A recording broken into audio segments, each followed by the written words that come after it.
Hi everyone. Today we're going to talk about the cardiovascular system, and this is not going to be just about the heart, but the system actually includes a lot of other structures such as your blood vessels and the blood cells.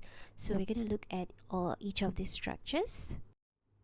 So these are all the objectives that we will be covering for this part of the lecture. So literally you need to know all the structures and anatomical locations of your heart, the valves, the blood vessels, and then the different circulatory pathways in the cardiovascular system, as well as the major blood vessel in which we'll be going to be talking about the aorta, and also a little bit on the blood cell because this is covered more extensively in your physiology lecture. So for this part of the lecture today, we're just going to look into the heart and the heart valves, and on the second part you will look into the blood vessels as well as the circulatory pathways. Okay, the heart is literally the size of your fist, and it's about 250 to 350 grams. So when we talk about the location of our heart, there are actually many ways to describe it. Literally from every angle we can actually describe its location. So firstly, we can say that it is in the mediastinum. It's lying within the mediastinum with the left and right lungs laterally located. It is posterior to the sternum, that means it's right behind your breastbone, and it's in front or anterior to the vertebral column. Okay, so the heart actually rests upon the superior portion of your diaphragm. Okay, the tip or the apex part of your heart is actually sitting on the top part of your diaphragm. So it extends in an oblique position, about 12 to 14 centimeters in oblique direction, that means sideways, somewhere from the second to the fifth intercostal space, so between the spaces of your rib bones here to the rib bones here. Okay, and the heart actually has two surfaces that we can describe. One is the very broad flat surface, this part of the heart, which is what we know as the base, and the base literally points posterior a bit to the back. I mean, the posterior surface of the base, that means tilted towards the back, is actually pointing towards your right shoulder, and the other pointy tip part of your heart is known as the apex, and this one points downwards inferiorly, and it points towards your left hips. So this is literally the gross specimen of the human heart, both the external and also the internal view. So in this lecture, we're going to literally look into all the different sections or parts of your heart. So let's talk about the layers of the heart to begin with. So your heart actually has a few layers. It has an outer covering and also the actual heart wall itself. So the heart's covering is actually known as the pericardium. It's a double walled sac that has an outer fibrous layer, also known as the fibrous pericardium. And this layer actually consists of dense connective tissues that actually help protect the heart, anchor it to the surrounding structures, and also prevent the heart from overfilling with blood. And then it also has an inner layer known as the inner serous layer, or what we call as the serous pericardium. So the serous pericardium is a very thin slippery layer, and within the serous pericardium you actually has two other separate layers, which is known as the parietal layer and the visceral layer, or what we call as the epicardium. Okay, so the parietal layer is literally sticking to your outer fibrous pericardium, whereas the visceral pericardium is actually the epicardium, or what we call as the start of your heart wall. This is going to be the superficial or the outermost layer of your heart wall. It's called the epicardium, which actually is the visceral layer of your pericardium. So between these two layers is where you'll find the pericardial cavity. It's literally a space that is filled up with fluid known as the pericardial fluid, and it's because of the presence of this fluid what makes this area slippery, and this actually allows the heart to continuously work in a very friction-free environment. So underlying the heart's covering, the pericardium, you'll find the layers of your heart wall. There are actually three different layers that makes up your heart wall. The outermost is the epicardium, then you have your myocardium, and as well as the endocardium. So the outermost layer or the superficial layer of your heart wall is actually the epicardium, which is also known as the visceral pericardium. So in this layer, literally you'll find a lot of fibroelastic connective tissues, a lot of blood vessels, a lot of lymphatic vessels, and also adipose tissues. So in older adults, the adipose tissue is actually a predominant feature of your epicardium. So the epicardium is literally lined by a simple squamous epithelium in the outer layer here, which is known as the mesothelium. So underlying the epicardium is where you'll find your myocardium layer. So this is what's going to form the bulk of your heart. This is the layer that actually contracts, and it's composed of your cardiac muscles. So the unique thing is the muscles in your myocardium are actually arranged in a circular or spiral manner, and this is actually to ensure that the blood actually flows in the right direction. That means it goes from the upper chamber to the bottom chamber, and with the spiral kind of arrangement, it kind of like provides a twisting kind of motion that ensures no blood is actually left behind during the contraction. And the myocardium is actually further reinforced with these fibrous connective tissues that form the fibrous skeleton of the heart. So if you look at that image, you can see this is literally like what forms the cardiac skeleton. It's a fibrous connective tissue that you find between your atria and the ventricles, somewhere around the septum area, and they also form these ring-like structures, these fibrous rings, at areas where you have your heart valves. So at the region where the valves are there, you find these fibrous connective tissue rings, and this is literally what forms the entire cardiac skeleton. And if you look at your muscle layers, you'll notice that the thickest collection of your myocardium actually occurs at the left ventricle, and it is quite obvious because the left ventricle needs to have a more forceful contraction to actually push the blood to the systemic circulation. Finally, the innermost layer of your heart wall is known as the endocardium.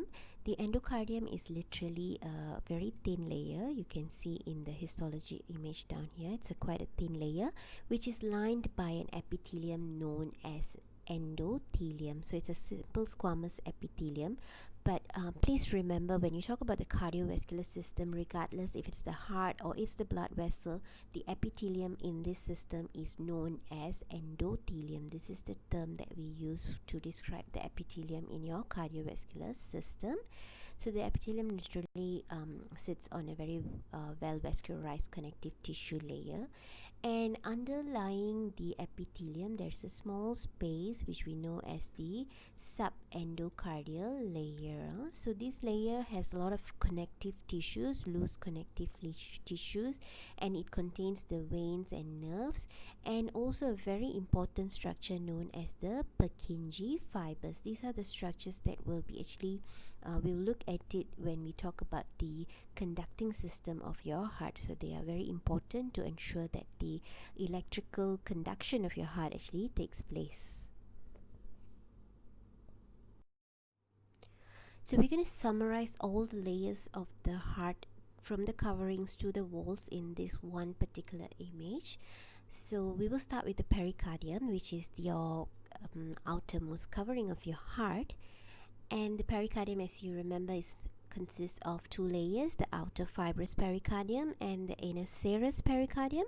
The outer fibrous pericardium is literally made out of dense and loose connective tissue, while the inner serous pericardium consists of the parietal pericardium as the outer layer, which is sticking to your fibrous pericardium, and this consists of fibroelastic connective tissue, and then you have the space in between filled up with pericardial fluids, and you have the visceral pericardium, or what we know as the epicardium.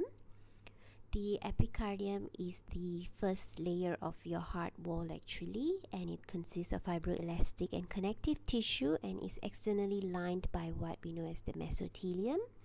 Underlying that is where you'll find the bulk of your heart muscle, the myocardium, which is made out of cardiac muscles and connective tissue. And finally, the innermost epithelial layer, which is known as the endocardium, consisting with the endothelium and the subendocardial layer.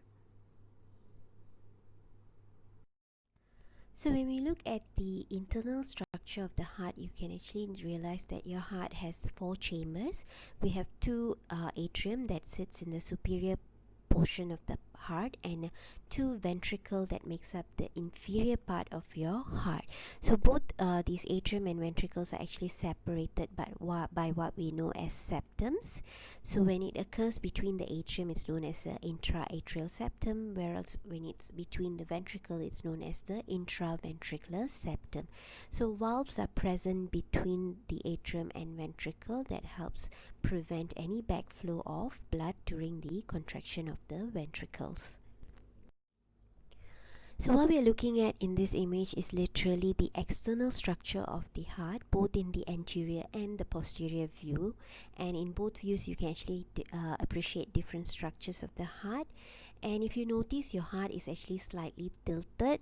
That's why we say the heart is actually in an oblique position, and it literally has a base, the broad base in the upper part of the heart, and a pointy tip, which is known as the apex, which forms the inferior part of your heart. So if you look at the anterior view, the major chunk of what you're looking at is actually the right ventricle, which actually forms the anterior aspect of your heart structure. And when you look at the posterior view, what we are looking at is actually the left ventricle. So the left ventricle actually forms the posterior inferior aspect of the heart. That means behind and below aspect of your heart is the left ventricle. Okay, so atria are very small chambers that usually make up the superior aspect of the heart.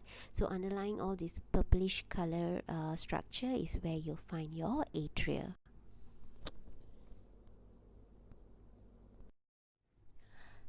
So let's talk about the atria, or singular it will be atrium. So the atria is actually known as the receiving chamber. It's literally the entryway where the blood is first going to arrive into the heart. So this is the receiving chamber, and they are normally very small and thin walled because they don't really need so much of a force to contract, because you only need a minimal effort to push the blood down to the ventricle, so you don't really need thick muscles to do that function. So that's why their walls are actually quite thin. So there's not many interesting features that you will see in your atria, but they do have these flap like small wrinkled appendages, these ones, the purple ones, that are known as auricles. And auricles actually mean little ears, so they function literally to increase the atrial volume.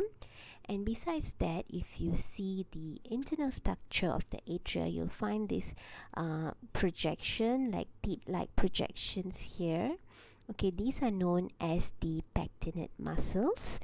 And besides that, you'll also find a shallow depression on the intra-atrial septum over here. This is known as the fossa ovalis.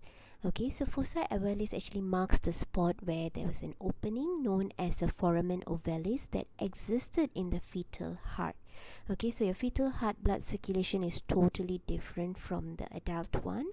So they literally bypass the ventricles, so there was actually an opening between the two atriums that allowed the blood to flow through. So upon birth, this opening will actually close, and what is left is what we know as the fossa ovalis. Okay, so it's like a remnant of where the hole was. Okay, and your atrium literally receives blood from a few blood vessels. Like the right atrium receives it from the superior and inferior vena cava, as well as the coronary sinus, whereas your left atrium receives about 4 pulmonary veins. And this is best seen from the back, the posterior view. You can see the 4 veins that are returning from the lungs, bringing oxygenated blood. So these are known as the pulmonary veins. So in contrast to your atrium, the ventricles are actually known as the discharging chambers. You remember your atrium is the receiving chambers, the ventricles on the other hand is the discharging chambers, and these are the actual pumps of your heart, and very different from their atria because they're actually reflected by very thick muscular layers. They have very massive walls that are very thick, and this is a case of form follows function because the ventricles literally have to contract to have enough force to push the blood out to either the pulmonary circulation or your systemic circulation. So they need the powerful contraction, so the muscles are very much thicker in the ventricles, okay, so that they literally form the bulk of your heart actually. And if you look at the 8 ventricles, their internal walls are actually marked by these structures known as trabeculae carneae, and these are like irregular muscular columns that actually project from the whole inner surface of your ventricle, so it kind of gives your ventricle a spongy like kind of appearance. And you will also find a lot of these a few papillary muscles, and both these trabeculae carneae and papillary muscles actually play a role in your valve function, in which they ensure that the valves do not flip backwards and is held in position during each contraction. Okay, so if you look at the ventricles, you can of course see the difference between the right and the left ventricle. They are very much different. The right ventricle seems more of like a crescent shape here, and the left ventricle is very thick because it plays even a more important role than the right ventricle, because the pressure or the force exerted from the left ventricle has to be strong enough to push the blood through your systemic circulation, that means to your entire body. Okay, so the right ventricle literally pumps the blood into the pulmonary artery, while the left ventricle will pump it to the aorta. So this is the internal structure of the heart. If you take a longitudinal section and if you look inside your heart, so this is what probably the structures that we will see. So some of it that we have gone through is the left and right atrium, the left and right ventricle, that are separated by the septums, and when the septum occurs in the ventricle region, then it is known as the intraventricular septum, and if it's in the atrium, the atria region, then it's known as the intraatrial septum. And on that septums you usually will find this remnant of the foramen ovalis known as the fossa ovalis. And besides that, the blood vessels that are bringing deoxygenated blood into your right atrium is the inferior vena cava and the superior vena cava. There's also another one, that's coronary sinus, but it's not visible in this particular image. And once the blood enters into your atrium, then goes into the ventricle, and then it literally gets pushed into the pulmonary arteries to be taken to the lungs to be oxygenated. And upon oxygenation, the blood will return via your pulmonary veins into your left atrium and then into the left ventricle before finally being pushed into the aorta to enter the systemic blood circulation. Besides that, we also saw structures like trabeculae carneae. We discussed that in the ventricle, and the papillary muscles. Both these structures are only found in the ventricles of your heart, and they play a role in actually maintaining the valve function, to ensure the valves do not get flipped backwards during each contraction. I think many of us would have actually heard about this condition called the hole in the heart. So literally the hole in the heart is a layman's term for what we know as the atrial septal defect. It's actually a hole in the wall of your septum between the two upper chambers of your heart, the atrium. If you remember the fossa ovalis, that was the remnant of the foramen ovalis. So that is actually the section of the atria that failed to close, and that's where the hole is. Okay, so this is literally a congenital birth defect, and often because of this defect, what happens is that the oxygen rich blood often leaks to the oxygen poor chamber. So there's always a mixture of the oxygenated and deoxygenated blood because of the hole in the between the walls of both this chamber. So when blood flows between the two chambers, it's often called as a shunt.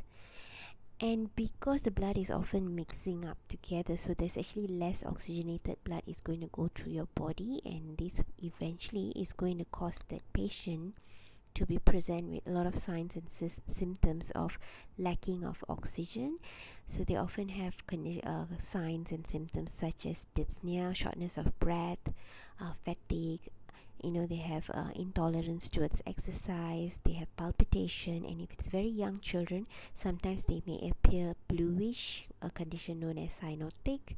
That's a blue discoloration in their fingers, toes, and as well as their lips. Okay, so if the hole is very small, the heart defect is very small, you may not even develop any signs and symptoms. And if it's slightly larger, sometimes you only notice you actually have this condition later on in your life when you're 40 or 50 years old. Only when the defect is actually quite large and prominent, the effect is actually quite obvious in a very young age.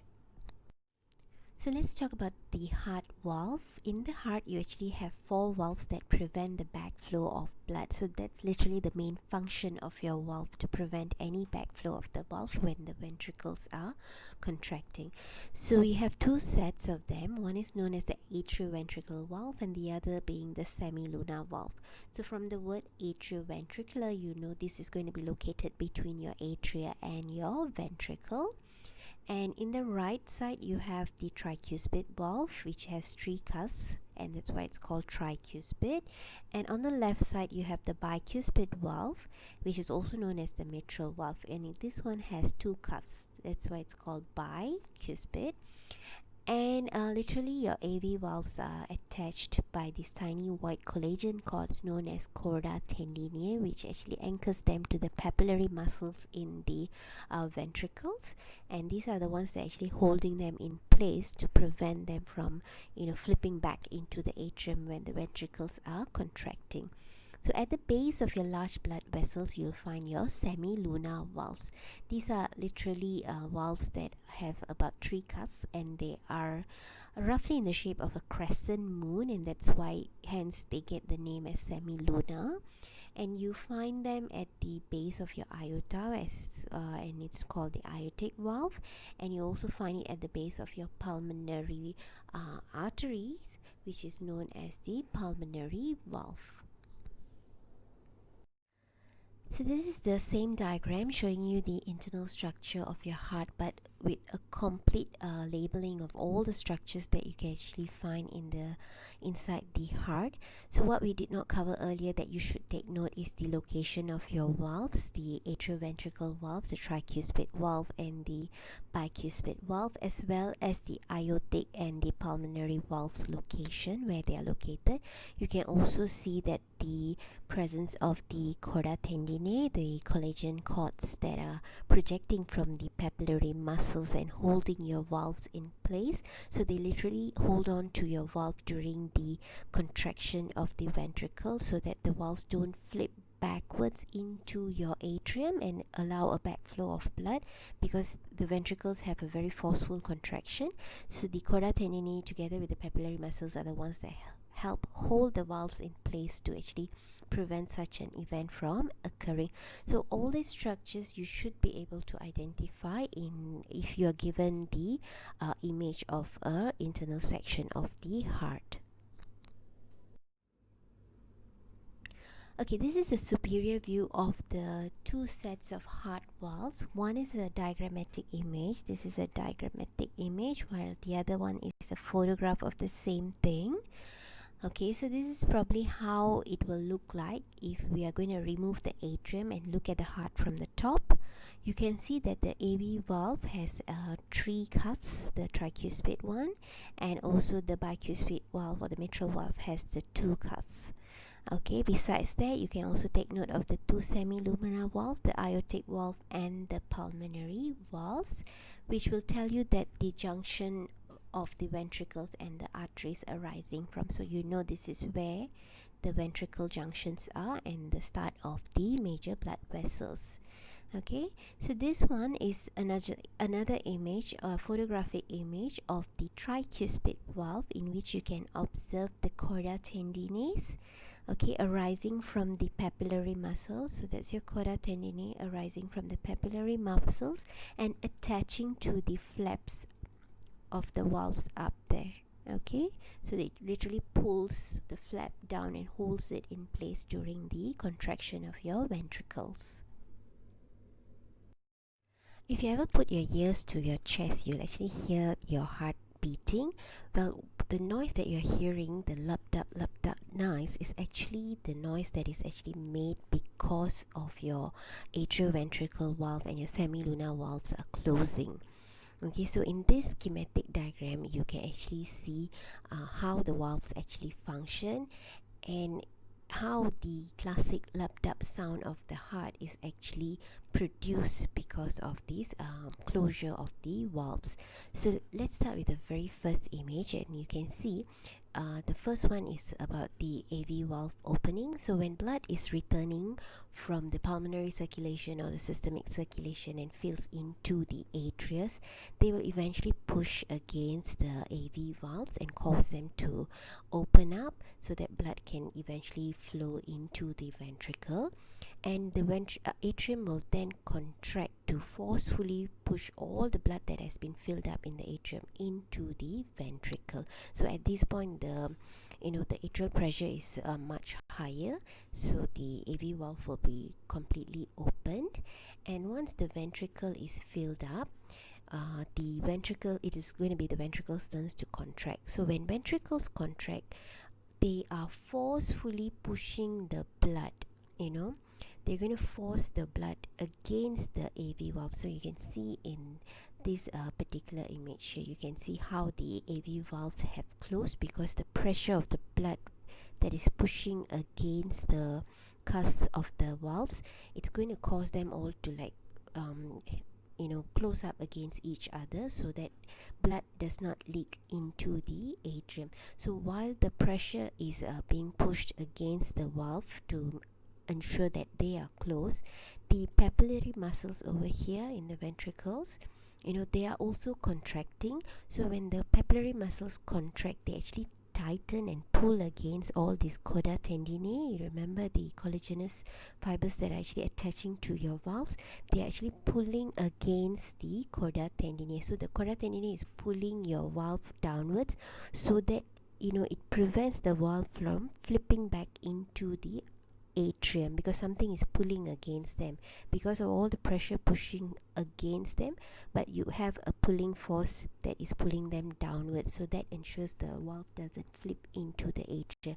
So when the AV valve closes, this is when you hear the first lap sound of the heart, and this sound tend to be a very longer and louder sound compared to the second one.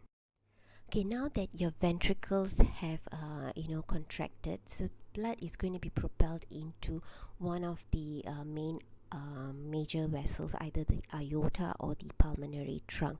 So at the base of these vessels, you have your semilunar valves. So as the ventricles contract, blood is actually pushed against your valves here, and that causes them to actually open. So as blood flow into the vessel, the pressure in the vessel is going to increase because more blood is going to go into the vessels.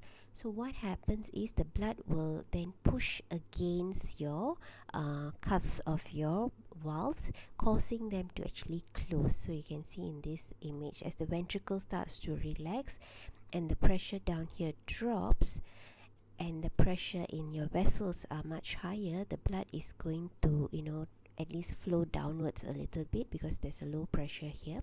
So but as they flow, they're actually filling up the cuffs of your valves and closing them. So this is when the second sound is produced. When the semilunar valves are closed, you hear the dap sound. Okay, and this sound is much shorter and sharper compared to the lap sound.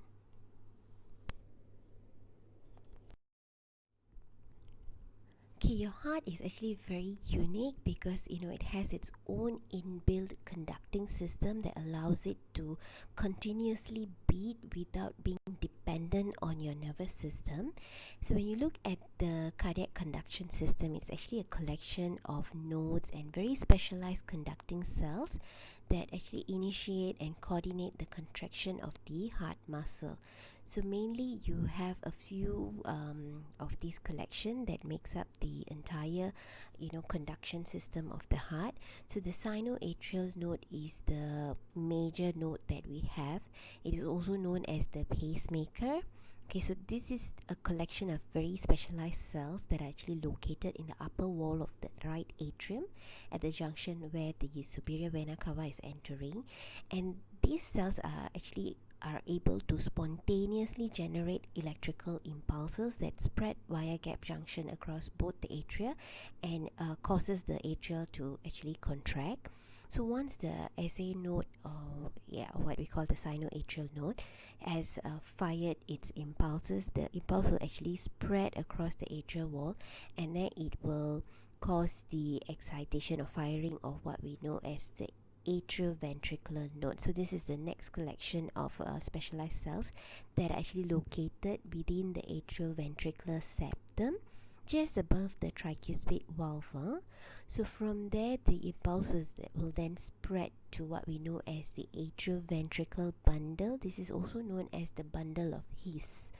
Okay, so it's situated somewhere on the very superior part of the intraventricular septum. So somewhere up here. From the bundle of His, or the atrioventricular bundle, the excitation will actually spread downwards through the bundle branches before reaching what we know as your Purkinje fibers. Okay, so Purkinje fibers, if you remember, they are found in the subendocardial layers of your endothelium. So these are very specialized network of cells that are able to distribute the excitation of the ventricular myocardium into the ventricular myocardium. So this will cause the contraction of your ventricles. So if we are just going to extract the structure of this conducting system, so you literally can see this is how it is. So the sinoatrial node is the pacemaker cell that sets the tempo or the beating rhythm of your heart, and from there the excitation will spread to the AV atrioventricular node before spreading down the bundle of His and bundle branches, and curving or turning back superiorly to cover the entire ventricle structure. The Purkinje fibers, they spread along the entire ventricle, and you can see there are more of these Purkinje fibers and bundle branches in your left ventricle compared to the right one. So this one again is due to the function of your left ventricle, which needs a more forceful contraction to actually enable to push the blood into your systemic circulation. So this entire thing is what makes up your conducting system of your heart. But bear in mind, although it's independent to the nervous system, the SA node is also innervated with the autonomic nervous system, and that's why your heartbeat or heart rate can actually be different according to your emotion. Like when you're sad or when you're scared, your heart rate is actually different, because the autonomic nervous system actually has an effect on the sinoatrial node. There's innervation there from the cardiac plexus at the base of your heart. They innervate your SA node to enable your heart rate to change according to your emotional state.